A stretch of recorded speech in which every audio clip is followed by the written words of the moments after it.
Good morning friends, मैं engineer Dinesh. दोस्तों,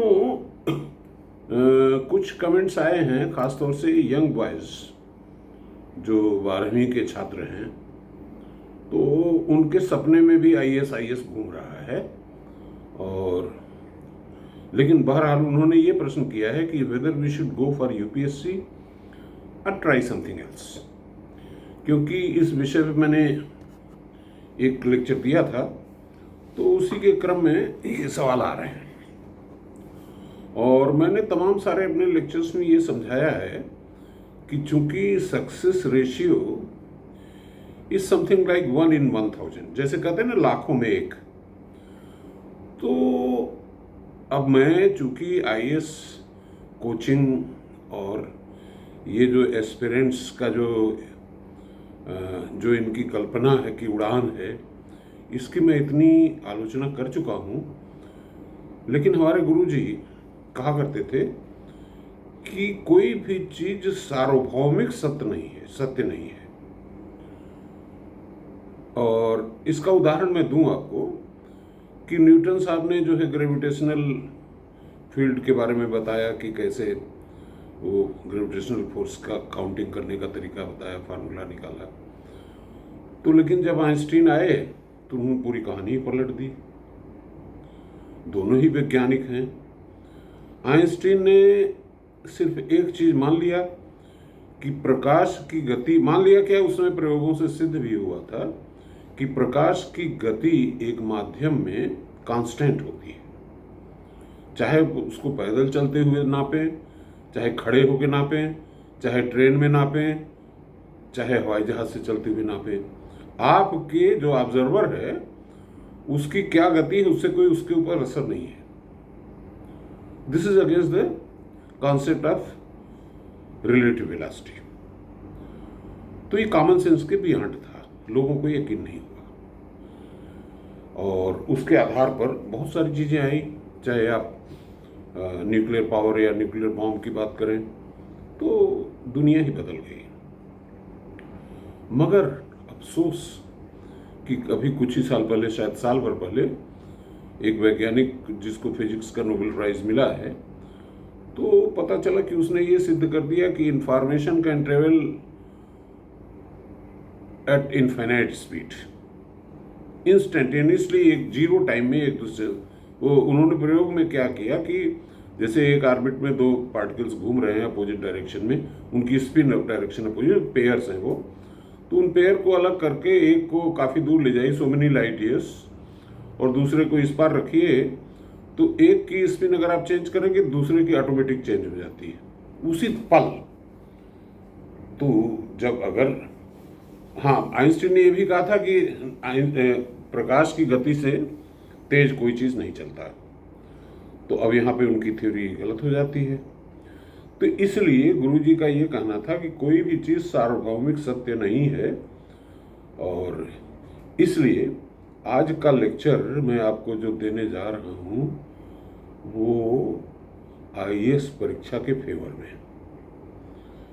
और देखिए, जो आपका प्रश्न है कि हमको आईएएस में जाना चाहिए कि और कोई विकल्प चुनना चाहिए, तो सबसे पहले देखिए, एक चीज़ तो आप नोट करें कि आपको सबसे पहले अपने आप को सिद्ध करना है।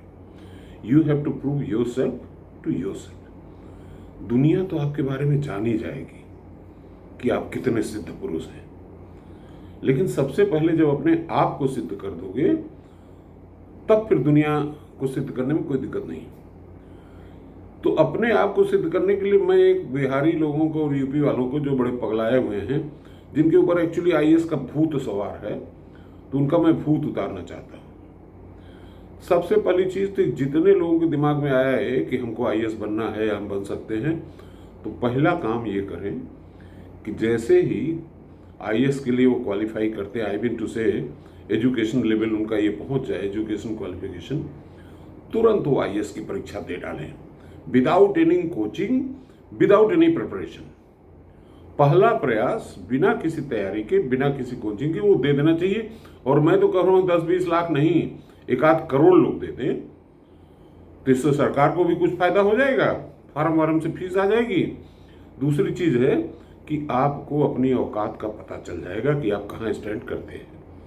अगर आप सही ढंग पे स्टैंड करते हैं तो देखिए आईएएस जो है वो लाखों में एक नहीं बनते, 1000 में एक बनते हैं। तो 1000 में एक बनना कोई बड़ी बात नहीं है। जैसे मैंने 1970 में रुड़की एंट्रेंस में मेरी सेकेंड पोजीशन आई ऑल इंडिया, तो मान लीजिए कि 1 लाख लोग परीक्षा दिए होंगे, तो मैं लाखों में एक रहा होऊंगा। और मैं उस दौर में चाहता तो आईएएस में I could have walk down, लेकिन मैंने अपना मिशन आईएएस नहीं बनाया था। मैंने अपना मिशन ये बनाया था कि what can I contribute to this nation, to this society, to my village.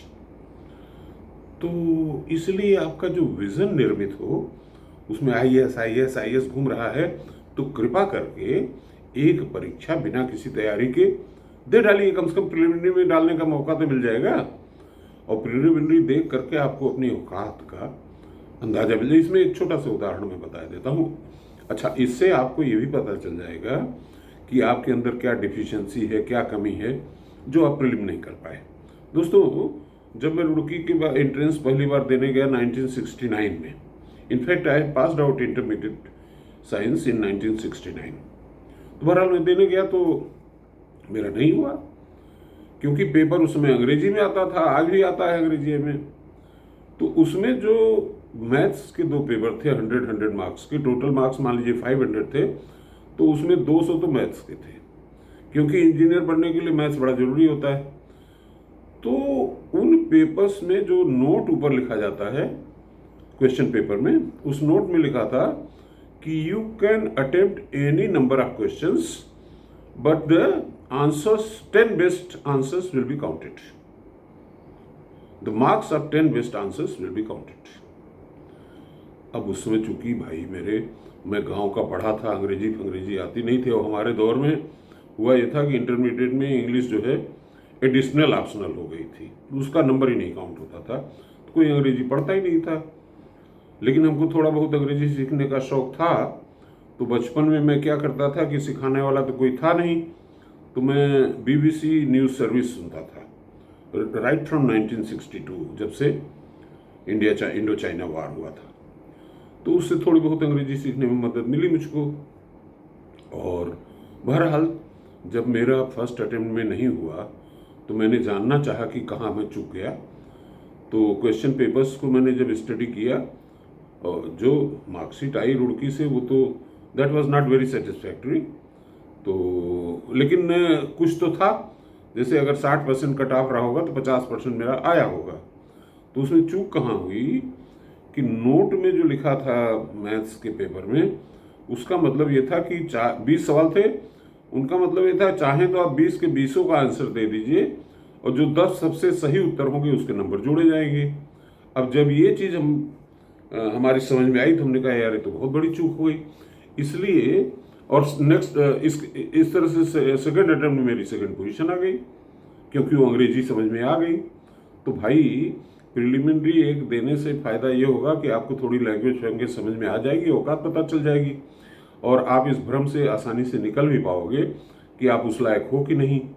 इसलिए जितने लोगों के मन में इच्छा हो, सारे यूपी बिहार वाले सब 100% चले जाओ, परीक्षा दे दो, और बिना मतलब ये कपड़ा लत्ता और बोरिया उठा करके बिस्तर चले जाते हो प्रयागराज, चले जाते हो गाजियाबाद, ये ठीक बात नहीं है। और दूसरा मैं एक और टिप आपको दे दूं, विद्यार्थियों के लिए बड़ा ज़रूरी है, और पहले भी मैं दे चुका हूं, कि विद्यार्थी के 5 लक्षण जो सुझाए गए, ये मुझे नहीं पता कि किस ग्रंथ से ये निकले हैं, लेकिन ये श्लोक है बड़ा कारगर, और आपने सबने सुन रखा होगा कि श्लोक इस तरह से है कि कागचेष्टा बकुल ध्यानम स्वान निद्रा तथैव च अल्पाहारी गृहत्यागी विद्यार्थी पंचलक्षण। अब देखिए, गृहत्यागी का मतलब ये नहीं है कि अपना बोरिया बिस्तर उठा के चले जाओ किसी शहर में, वहाँ तैयारी करो। अरे भाई, आपका मस्तिष्क तो वही रहेगा। अगर गृहत्यागी का मतलब ये था कि घर से दूर हो जाओ, पाही वाही चले जाओ, तो कमरा बना लो, झोपड़ी बना लो जहाँ बिजली हो, और आजकल तो ऑनलाइन इंटरनेट हर जगह उपलब्ध है, तो कोई ज़रूरत नहीं कि चले जा रहे हो प्रयागराज, चले जा रहे हो दिल्ली आईएएस की तैयारी करने। क्या जरूरत है गृह त्याग करने की? हाँ, वहीं घर पे ही एक छोटा कमरा स्टडी रूम बना लो। दूसरी चीज जो उसमें महत्वपूर्ण है, स्वान निद्रा। स्वान निद्रा का मतलब है कम सोना नहीं है। जैसे कुत्ता होता है तो उसकी खासियत क्या है कि वो सोता रहता है, तुरंत जाग जाता है जैसे ही कोई शोर हुआ। तो उसका जो भावार्थ है हमारे संदर्भ में प्रिपरेशन में, देखिए क्या होता है ना कि जब आप सोते हैं तो एक तरीके से आपकी बैटरी चार्ज हो जाती है दिमाग की, क्योंकि उसमें शांत हो जाता है। और उसके बाद जब जागृत होते हैं तो you are able to receive, ग्राह्यता आपकी बढ़ जाती है, कैपेसिटी टू लर्न। जैसे मैं सुबह उठता हूँ तो रात की नींद के बाद, तो सुबह जो मस्तिष्क का क्षमता होती है सूचना एकत्रित करने की, ज्ञान सीखने की, वो बढ़ जाती है। और इसमें अब कॉन्शियस और सबकॉन्शियस माइंड में मैं नहीं जा रहा हूँ, लंबा हो जाएगा मामला। फिलहाल स्वान निद्रा का मतलब यह है कि थोड़ी देर के लिए सो, जग जाओ तो वो स्थिति पैदा हो जाएगी जब मस्तिष्क में चीज़ों की सीखने की ग्राह्यता बढ़ जाती है, क्योंकि थोड़ी देर शांत रहा, बैटरी उसकी चार्ज हो गई। तो स्वान निद्रा का मतलब ये है। बाकी काक चेष्टा वकुल ध्यानम तो हम बता ही चुके हैं आपको।